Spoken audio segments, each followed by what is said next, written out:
And with those dulcet tones, we begin episode 5 of Chet by Lightning, America's premier Chester Arthur podcast. The ones where Matt Erickson and Betsy Hodges talk about Chester A. Arthur and Death by Lightning like the big nerds we are. Well, I would like to start us off with some hate mail here, which I think is really important. Not hate mail for us. The 11 of you out there have been very supportive, mostly because you're friends of ours. But we sure appreciate that. I want to lead with some hate mail for the show itself, which I pulled from a rando on Facebook, as far as I know, a rando. Quote, "Oh man, episode 4 of Death by Lightning is horrible, beyond horrible, totally fictionalized. If I led you to watch this, I am really sorry. It's like they were out of money and just phoned it in. I get it. I have been vocal about the show's ridiculous portrayal of Arthur, which becomes a cascading failure in episode 4. I mean, that person has an opinion about the show. I don't agree with that opinion. I mean, first of all, the whole show is fictionalized. Yes. Second of all, I wonder how that person felt about the movie Lincoln. I don't know. But what were your Yes. thoughts, Matt? Well, my thoughts to you were shut up, nerd. Because, this person is allergic to both Chester Arthur and fun. Also, I went and found a quote just today from Candace Millard. I assume it's Millard, not Millard. I've never heard it out loud. For those who don't know, she wrote the book, Destiny of the Republic, on which Death by Lightning is based. Yes, and in an interview with historian Alexis Coe, she said, "I expected creative liberties. I didn't mind. I trusted Mike Mikowski, the writer, because he's smart and genuinely cares about the story. From the start, he was passionate, did tons of research. He went to Ohio, Garfield's house, Lakeview Cemetery, the Library of Congress, read everything. He stayed true to the story. The only thing I told him was that I cared about Garfield's character. People sometimes take liberties with someone's character that are so unfair. These are real people, and when someone brave gets twisted, it's unacceptable. He never did that. Garfield's character is completely intact." So I think if it's Candace approved, I think Internet Rando can take a heaping scoop of shut the hell up. Well, and, he can't speak for her, and he didn't. He tried and failed to speak for her because she can speak for herself. Yes, and I think we do come to this show noting that the show version of Arthur deviates from the historical Arthur in quite a few ways, all of which are designed to be maximally fun and awesome. Maximally fun and awesome, and to make a larger point about Chester A. Arthur, which is where he started at, Z and somehow found himself up at, like, E or F, you know? Like, he came a long way, baby, and the way they set up his character on the show made it possible to show that in a 4-episode arc that wasn't really about him. Yes, and I would say I think you and I are about as qualified to be the keepers of the Arthur legacy as anyone, given that the last Arthur descendant, who we'll talk about next time, has been dead for more than 50 years at this point. I think who will speak for Chet Arthur? I think we will speak for Chet Arthur and say, if you're going to do a show and you're going to do stuff with Arthur, make sure it's fun and cool. And that's what we got. That's what we got. That's what we wanted, and that's what we got. Because my thought when I read that comment was, "Oh my goodness, if you if you're super into the 21st president of the United States, did you really expect a thorough depiction of him on screen in your lifetime?" As one, I will speak, and my answer is no. And so if there was gonna be one, I walked into this show thinking, even if Nick Offerman, even if Chet Arthur only has, you know, 10 minutes of screen time total across these 4 episodes, that will be 10 more minutes than I will Yeah. get most anywhere else. And instead, we have this abundance of riches with this full exploration of Chester A. Arthur, which in some facts are incorrect, but in the arc is correct. and it wasn't even the main storyline. So I am pleased. I am Yeah, pleased. and I think that, one thing we were speculating about exactly how they were gonna tell this story, and it's a story that has the opportunity to be extremely frustrating. You have, this man in Garfield who rises from obscurity, a man who's, both interesting and morally compelling, which is a difficult combination to convey, and to be honest, remains kind of unchanged by all the events around him. He does not really get an arc in the book. He does not really get an arc in the show, kinda, sort of. And one thing that everyone recognized that and, the arc of the antagonist, Gateau, is all kinda straight down, and you have this, uh death that's pretty meaningless, and America does a bad job with, internalizing and processing political murders that happen basically for no reason by randos. I bring up no historical references when I say that, of course. And the fact that the arc is Arthur. And you can do the arc, in any number of ways, and basically Chester Arthur, again, jumping ahead to next episode, burns all his papers on his deathbed, has his son burn all his papers. So there we have a little bit of a sketchy historical record of Arthur. And the fact that he was kind of personally guided along his journey by Garfield, maybe not historically established, but does that make for a better show? It sure does. Absolutely. I mean, well, it wasn't all gonna be placards at the end saying what happened. At some point, you had to have I mean, if you were gonna put in Chet's redemption in the show, a show that does not extend beyond Guiteau's hanging, if you were gonna put Chet's redemption in the show, it was gonna have to happen the genesis of it was gonna have to happen before the hanging, even if the results of it happen once he's sworn in. Yeah, and we don't have moments to dramatize of Arthur giving a modern style interview about his thought process of renouncing his previous loyalties and signing on for new ones.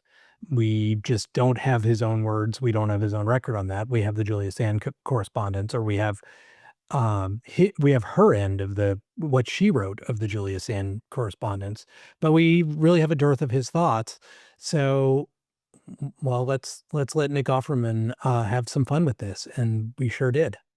Which he did. I mean, some fun, but also some poignancy. I mean, the fact that Garfield asks after Chester's wife, Nellie, and Conkling essentially clearly didn't, is I think that's a very poignant moment that I think also Nick Offerman played very well. I think Nick Offerman played the role brilliantly. I have no notes for him. And if I did, Nick, if I did and you wanted to know what they were, feel free to reach out, but mostly the notes would be Yeah. everything I say here.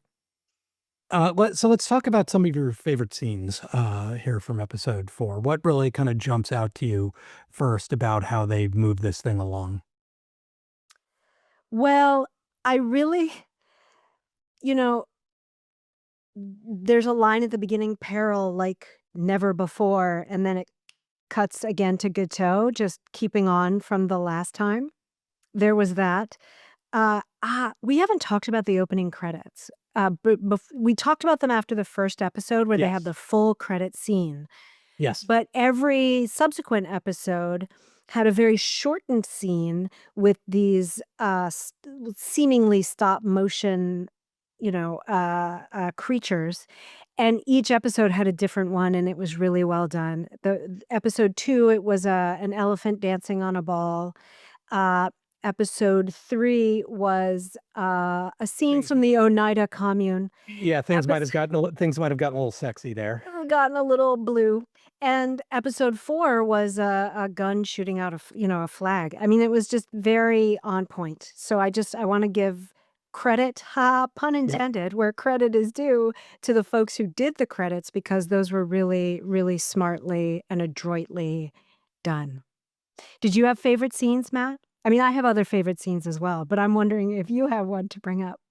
Um, I think from this one is the scene that is probably least historically established, which is the idea of an Arthur resignation from the vice presidency, which would be historically very unusual, and the idea that Garfield, in his great moral vision, recognized that the correct way to handle this was to give Arthur even more runway on whatever journey he was taking towards the right, even at a moment of kind of great petty betrayal of Arthur trashing Garfield in the press under his own name.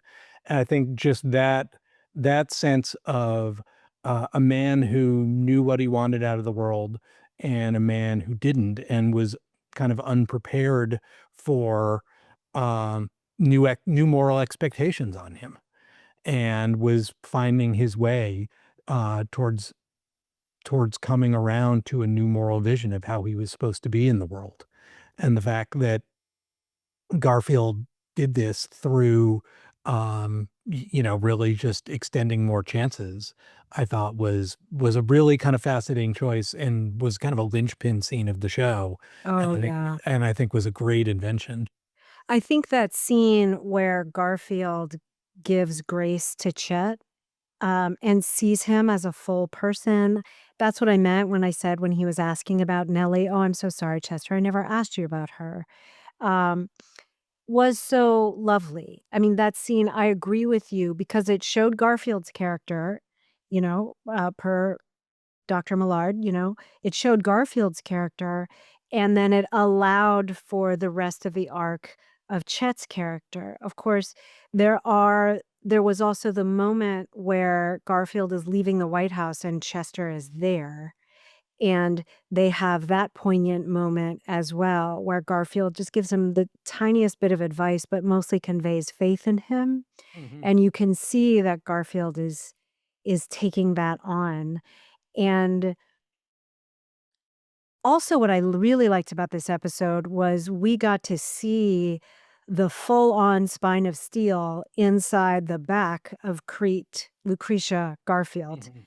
in so many scenes, including when with the fact that she refuses to let Garfield die, which was just so painful because, most of us going in know that he dies. Yeah. Right? That's the whole point of the show. Death is in the title. And I'm RIP James Garfield. I'm wearing black in your honor in this podcast episode. Uh, but also, I would say, yes, that is the least historically likely, but a contender might be Creek Garfield going to the prison to talk to Oh, yeah. Charles Guiteau before he is hung to inform him that she will do everything in her power to make sure that he is completely forgotten, which, wowly, I mean, that is as historically unlikely as it gets.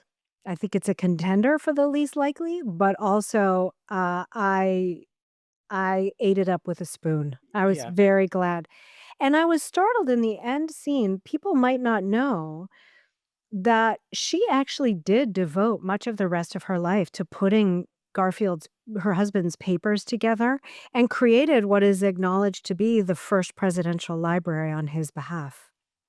Yeah, I think, that's an excellent point, which is I'd say there are 2 things here. One, Guiteau, that 2 ways in which reality kind of doesn't resolve in a way that a show would need to. One is that, how deluded was Guiteau as he went to the gallows? Like, was there any sense that what he had done was pointless and in vain, or did he remain under his delusions, that he had accomplished something? I think having Creed show up, to deliver that, I think is really important and key, which is you do not, this is not a victory for you in any way. Yes, and he still didn't believe her. The moment where Yeah. that really sinks in for him is when he's standing there, they're about to put the hood over his head at the end, And he looks out and he sees all these people and he's expecting them to rally on his behalf and they don't. And Yes. so right that moment, that last line where he just goes, where his face falls and he says, "Oh." And then Yeah. hood goes on, he goes down. That's the only sense we ever get that he is convicted of, someone else's convictions rather than his own. Yeah. And I think also one thing that helps with dramatically is, you cast this titan in Betty Gilpin, and one of the challenges of all these historical um dramas is that a lot of, you got to write the women out the more historically accurate you are. And the fact that they were given more stuff to her, I think just, you should have more Betty Gilpin in everything. I think Yes. that was a fantastic decision dramatically. The other piece I think is really important here, which is the Arthur redemption. We again, the historical documentation for how it went down is a little weak, but I think it's pretty safe to say that Arthur remained not close to Garfield, even in his, convalescence and then death. Um, and, Garfield was a man of deep abiding religious faith, and I think he assumed the moral arc of the universe bent towards justice. But the stupidity and pointlessness of his own murder, I think, is something he got to sit with for a long time. It wasn't an enemy. It wasn't that the Confederacy rose up again. It wasn't some foe of Reconstruction because it looked like Reconstruction was actually going to win. It really was, as they say, death by lightning. And the idea that he got to see and shape and experience and anticipate the Arthur arc, I think that's an amazing gift to the audience. Yes. And maybe the actual Garfield didn't get to experience, but I'm glad we did. And there's a very short scene as he's leaving the White House, but then also I'm under the impression, maybe I'm wrong, that Arthur spent pretty much no time by the Garfield deathbed. He might have showed up once just because propriety or whatever, but he really was holed up in various distant places crying Yes, and various dark rooms, various just dark rooms. completely gutted by what had happened. Yeah. Yeah. Oh, And yeah. but the fact that as part of his visit to Garfield, that he would personally help tend to him and keep him from falling off the bed, that was just an extraordinarily nice moment, just a very I mean, that took, what, 3 seconds of screen time, something like that, and able to really put this man on the side of the angels in this very modest but important way, I think is just a very good dramatic decision. I agree. It was and there's a shot to shot, I don't know what they call it technically, at the beginning of the show where I think it's Conkling and Arthur are with the showgirls, and the showgirls have their arms out like this, and then it cuts to being in a church and showing a crucifix, with Jesus on Mhm. it, and then panning down to Garfield, like that juxtaposition of some of us are watching showgirls and some of us are at church. Yeah. You know, that juxtaposition I think was really nice at the beginning of the episode. And by the end, even the sartorial choices for what Chester's wearing when he's the at the very end when they just say he did all this civil service reform, which is not the only extraordinary thing he did as president, but or unusual or notable thing, but for the purposes of this show, it's the most notable. Yeah.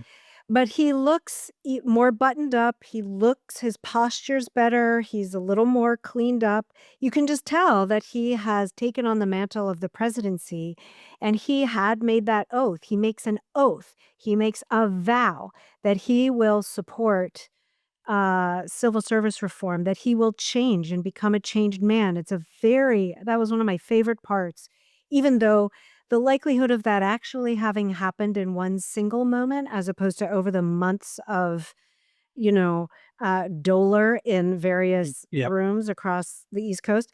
Um, but that moment was pow. And I just really liked having that as a Chester A. Arthur fan. I enjoyed having that moment knowing that it was true, knowing that that is actually what happened. Like, he kept his word that he became a man of honor and assumed the mantle of a man of honor, in that moment as Garfield is dying, and, you were saying earlier that Garfield maybe doesn't, there's not this much change for Garfield, but I would argue, I mean, he does die, so there's a little bit of change for him. Yeah, well, one thing also about that scene, again, I think it brings together a couple things we're talking about, which is, again, giving Betty Gilpin things to do. Which is, we've talked about Julia Sand again, who possibly inspired the eventual Arthur conversion. And I was watching when I watched that moment at home, and they gave Betty Gilpin the Julia Sand line, "If there's any light within you that's been buried for half a lifetime, now is the time to let it shine." I audibly gasped at that. I was like, they're giving Julia Sands some space, even if she's kinda too complicated and distant a character to introduce in the context of the show. The idea that her words were given space, in the voice of a very talented actress who, just to go behind the scenes for a moment as I've been reading up on this, apparently Betty Gilpin did more character work on the show than anyone, more background character work. She went and read all the letters between James and Crete. So, and essentially and Michael Shannon made a very specific decision that, he dug into, Garfield a little bit. He read Destiny of the Republic, but really he didn't wanna go too deep with it because he wanted to kinda live with the character it was written on the page. But anytime someone had a question about, like, how should I play this consistent with historical accuracy, or emotional historical accuracy, we'll say more than factual, they went to Betty Gilpin because she had done the work. 'Cause she'd done the work. I will say, Matt, putting the Julia Sand line in her mouth is a little bit of a ninja situation. It is, yes. Going back to episode 1 where Matt and I mentioned that sometimes we have envisioned Chester A. Arthur as a ninja, we actually envisioned Chester A. Arthur and Julia Sand as ninjas together, and so Yes. the fact that she snuck in a little bit here at the end, good job, Julia. Yeah, co-ninjas, and, Netflix, if you want Betsy, and I to write a Julia Sand Ninja limited miniseries, we're ready to roll. Bring We're it ready back. to roll. We can put Chester Arthur in it if you want. I mean, Nick Offerman, it casts itself, really. It casts itself, so we're ready to go. Yeah. We're so ready to go. Uh, One thing I wanted to say is we haven't talked about the downfall of Roscoe Conkling in the episode yet, and I think that is worth discussing. I don't know that it came about because Mrs. Sprague and Mrs. Conkling got together and decided, as having been badly done by Roscoe Conkling, they were going to talk to the wives of the legislators and get them to not vote for him for Senate. But it was deeply satisfying to see Oh, it yes. happen on screen. Oh my goodness. It was very satisfying. Yeah, again, maybe I just don't fully appreciate the historical record on this. The fact that the state legislature rejected the notion of sending, Conkling and his co-senator back, I think, I think they were just kinda sick of him. And also, like, they thought it was a really stupid maneuver for him to resign and then get sent back, and they just did not wanna condone that level of dumbassery. And I think, again, you can try to guess at the historical record and why things happened. If you wanna do that, make them as fun as possible, because I think Right? we definitely got the goods there. Because they made it as fun as possible regarding, Senator Conkling, but also as fun as possible regarding Senator Pratt. Yes. Which also gave Chet a chance to really question himself, um, about his relationship with Conkling. He did what Conkling asked him to do in that moment of telling Pratt that he wasn't gonna be on the ticket. But you can really see the seams were almost busting open of Chet trying to get out of not trying to get out of this relationship with Conkling and the position he was in vis-a-vis Conkling. And then in that ride where he gets out of the carriage, "I have a strong compulsion not to ride with you any longer." Right? The Yes. literally, "I don't wanna ride with you any longer," and figuratively, "I do not wanna ride with you any longer." Both of those happened in that one moment, and it was very sad. And then, of course, he shows up sweaty at the White House, which is Yeah, I mean, and again, not to rewrite anything, you certainly could put a line there where, Arthur says, "You get out of the cab, I'm the president now," and kind of assert some dominance, but the fact that they had him walk and, put him in kind of a Garfield servant mode there, uh, well, and he had just finished saying he didn't wanna be president, and he thought it was in such bad taste for Conkling to even bring up the thought of it when the man was lying on what might be his yeah, deathbed. I mean, there was just no way for him to then say, "Well, I'm the president," yeah, there was I mean, I get it, that would have been very satisfying, but I think they were trying to keep inside the character of, at this moment, yeah, he is not thinking of himself as president, he is really upset about what's happened, and he is appalled and mortified that Conkling can only see it as a political gain. yep. What else do you want on the record here? What else do I want on the record here? Oh, you got your puss. Yes. You got your puss, Matt. Yes, I unfortunately not 4 straight episodes of Puss, which frankly would have been Ugh. maybe the most historically accurate, option here, for the team. So thank you for not giving us that, not giving us 10 weeks of Garfield being tortured to death for the Republic. But even the 20 or 30 minutes of the show that was Garfield being tortured for the Republic was very difficult to watch. I was like, "Oh, first of all, just let Doctor Purvis be in charge," Yep, right? I think we all have that feeling whenever we read the account of how Garfield actually died, which was this yep, terrible, terrible infection. And then just watching that, just but having the medical examiner say, "Well, he died from the infection," and having the doctor say, "Oh, we might have made a mistake here."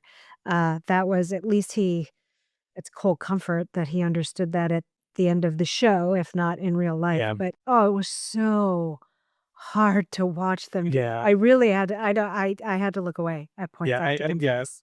yeah, I announced in the room while watching it, "This part is gonna be hard," and I didn't know how hard they were gonna make it, and I think they took it easy on us, and I'm grateful for that. They did take it easy on us, and what we even so, it was just really hard to watch. It was really, really hard to watch. And, I mean, maybe we can end our review of the episodes sort of where we began, because it ends with, the "here's what everybody did," but that scene of putting the sticker on the jar with Guiteau's brain, that the results of the Yeah, autopsy were inconclusive about his brain, but they put that sticker on, they put it and then they put it up. We never go back to 1969, but the show ends where it began, and it came full circle, and it made her point for her. She was like, "I'm gonna make sure everybody forgets who you are and that you are just a footnote in history, but James Garfield is not." And not that she said he wouldn't be, she was afraid that he would be, but she made sure he wasn't. Uh, but that Guiteau in many ways, until now, was a yeah, footnote in history. But now we got a TV show about him, but it didn't yep. make him look good. Yeah, with his brain going off into the warehouse from Raiders of the Lost Ark. Yes, the lost ark of the covenant. Mhm. Top men. Mhm. So good. So good. And I also thought it was interesting this scene where Conkling and Blaine are sitting on the bench together. I suppose I should have let it end with the brain, but Conkling and Blaine on the bench together sort of, it reminded me of some of those Wile E. Coyote cartoons where uh the coyote and the sheepdog sit together on the bench Yep, before they clock in together. It yep. reminded me of that. "Hey, Well, man. Hey, let's talk a little bit." "Okay." Of course, they're both a little bit footnotes at that point, but right, and, again, that one was a little bit of historical whimsy. The 2 of them had hated each other for decades, even outside of the presidential election, and were in no way sporting about their rivalry.